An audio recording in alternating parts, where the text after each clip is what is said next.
So let's start. Today topic is a communication skill, the basic communication skill. Communication skill. It is the first lecture to communication skill. It is important to communicate one person to another, to convey your message to different people. Definition of communication, importance of communication. Communication process. This is the three topic to discuss today lecture. Definition of communication. The communication is defined as the exchange of information, idea, and knowledge between a sender and receiver. That is through a accepted code of symbols. So first of all, introduction. Introduction. What is communication? In simple word, we can say that just to convey the message. If we go to more detail, we can say that a communication is process to transmitting the person to person, A to B, one person and another person. एक person दूसरे person से बात कर रहा है, वो अपना जो है मैसेज उसको कन्वे कर रहा है, उसी को बोला जाता है कम्युनिकेशन. कम्युनिकेशन में टाइप होते हैं, हर टाइप का एक लैंग्वेज होता है, लैंग्वेज होते हैं, सिंबल्स होते हैं और कोडेड होते हैं.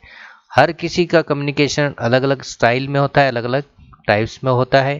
तो रिसीवर, हम जब कम्युनिकेट करते हैं तो रिसीवर किस टाइप का है वो हमें नॉलेज होना ज़रूरी है. किस भाषा में उसके साथ बात करनी है उसका हमें नॉलेज होना ज़रूरी है. एग्जाम्पल के तौर पर बी क्या है, रिसीवर है, और ए क्या है, मैसेंजर है, यानी जिसने मैसेज किया. अब हम देखते हैं कि लैंग्वेज जो डेवलप की जाती है, इंसान यानी ह्यूमन बीइंग जो अपनी भाषा को पहुंचाता है वो किस टाइप से होता है. Human developed various coded and instruction of communication. उसकी जो भाषा होती है वो अलग अलग कोडेड में, अलग अलग लैंग्वेजेस में होती है. जैसा कि लैंग्वेज कोड कम्युनिकेशन, वो अपनी भाषा में बात करेगा, हिंदी, मराठी, गुजराती, पंजाबी, इंग्लिश, वो अपनी भाषा में बात करेगा. Drum, primitive and internet nowadays are various instrument. यानी कुछ भाषाएं ऐसी होती है जो इंटरनेट के थ्रू हम पहुंचाते हैं, जैसा ईमेल वगैरह है. कोई लोग जो है इंस्ट्रूमेंट के थ्रू अपनी जो है मैसेज पहुंचाते हैं, और उसी टाइप के लोग उसे एक्सेप्ट भी कर पाते हैं. अब हम देखेंगे इफेक्टिव कम्युनिकेशन. इफेक्टिव कम्युनिकेशन का होना ज़रूरी इसलिए है कि अगर हम बात कर रहे हैं तो उसके अंदर में किन बातों का हमें ध्यान रखना है. If some of the achieve the desired level of the objective through communication, we can say that it is a effective communication. यहाँ ज़रूरी है कि हमने जो बात उसने रखनी है उस तक वो ऐसी होनी चाहिए जो उसके समझ में आ सके. एग्जाम्पल है, if your communication get the purpose response for the receiver, it means that you effectively convey the message. हमने जो बात जिस लिए डिस्कशन शुरू की थी वो उसे समझ में अगर आती है तो ही उसे हम इफेक्टिव कम्युनिकेशन बोल सकते हैं. हम किसी भाषा में या किसी टॉपिक पे डिस्कस कर रहे हैं और डिस्कशन उसी टाइप का होना ज़रूरी है, ना कि दूसरे टाइप का. जैसा कि किसी कंपनी में हम देखते हैं इम्पोर्टेंस ऑफ कम्युनिकेशन, उसमें क्या ज़रूरी है, it reduce unnecessary competition and help. यानी वहाँ पे कंपनीज में हमें कुछ चीज़ें जो नेसेसरी नहीं है उस पर हमें डिस्कस नहीं करना है. Employed to work together in team.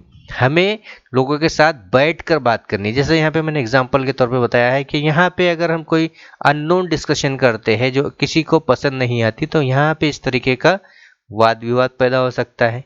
लेकिन अगर हम वही टॉपिक सही भाषा में करते हैं, सही टॉपिक पे डिस्कस करते हैं, तो सारे लोग खुश रहेंगे. अब हम देखते हैं how to achieve effective communication. हमें क्या ज़रूरी है जिसके थ्रू हमें इफ़ेक्टिव कम्युनिकेशन हम कर सकेंगे, यानी अच्छी तरीके से बात कर सकेंगे, अच्छी तरीके से मैसेज को पहुंचा सकेंगे। That is important point two encourage, लोगों को एनकरेज करना, क्रिएटिव माइंड से बात करना, क्रिटिकल थिंकिंग पे बात करना, वही चीज़ें हमको ध्यान में रखनी है। जैसा कि अगर ऑडियंस ऑडियंस अगर इंफॉर्मेशन नीडेड है, यानी ऑडियंस यानी अगर आप टीचर है और स्टूडेंट आपके सामने बैठे हैं, तो आपको उसी तरीके की बात करनी है जिस तरीके से स्टूडेंट समझ पाता है।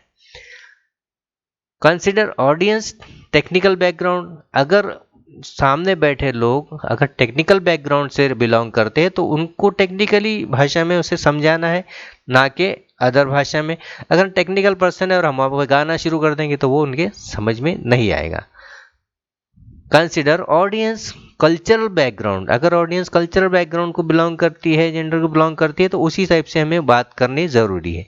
Consider audience knowledge of the subject, जिस भाषा में या जिस टॉपिक पे हम जिस सब्जेक्ट पे हम डिस्कस कर रहे हैं वो उनको उस चीज़ का अगर नॉलेज है तो हमें उनसे अच्छे नॉलेज में यानी उससे एडवांस नॉलेज में बात करनी होगी या उस सब्जेक्ट की सही इंफॉर्मेशन पहुंचानी होगी।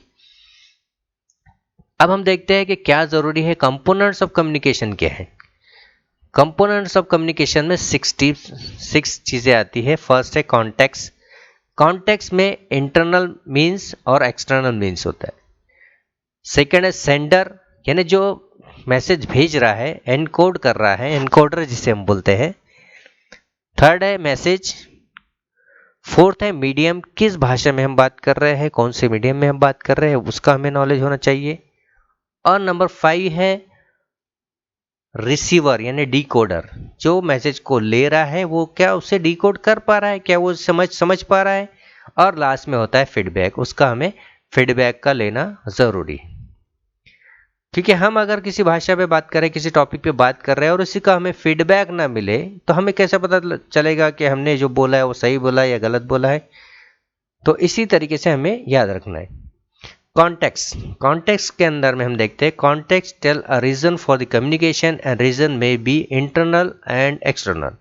दो चीज़ें कॉन्टेक्स्ट में आती है। इंटरनल पे हम डिस्कस करते हैं। Internal means a company want to discuss an idea issue to its employ.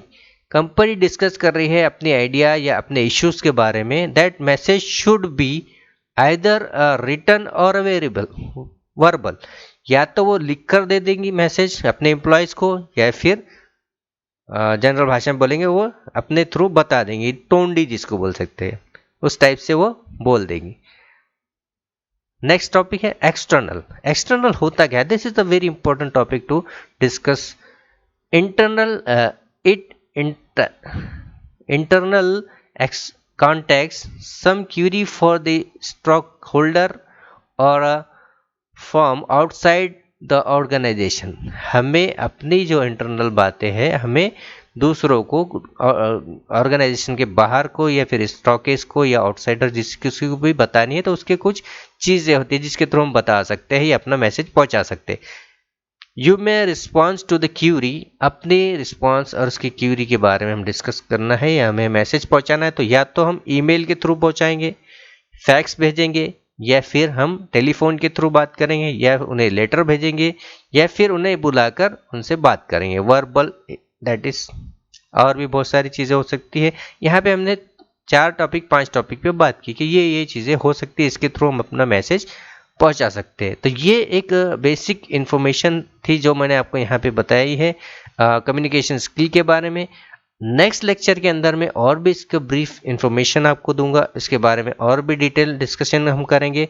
तो अगर आपको ये वीडियो पसंद आया हो तो इसे लाइक कर शेयर ज़रूर करें, कमेंट ज़रूर करें और सब्सक्राइब का बटन दबाना ना भूलें और लाइक करना ना भूलें। Thank you very much once again, thank you.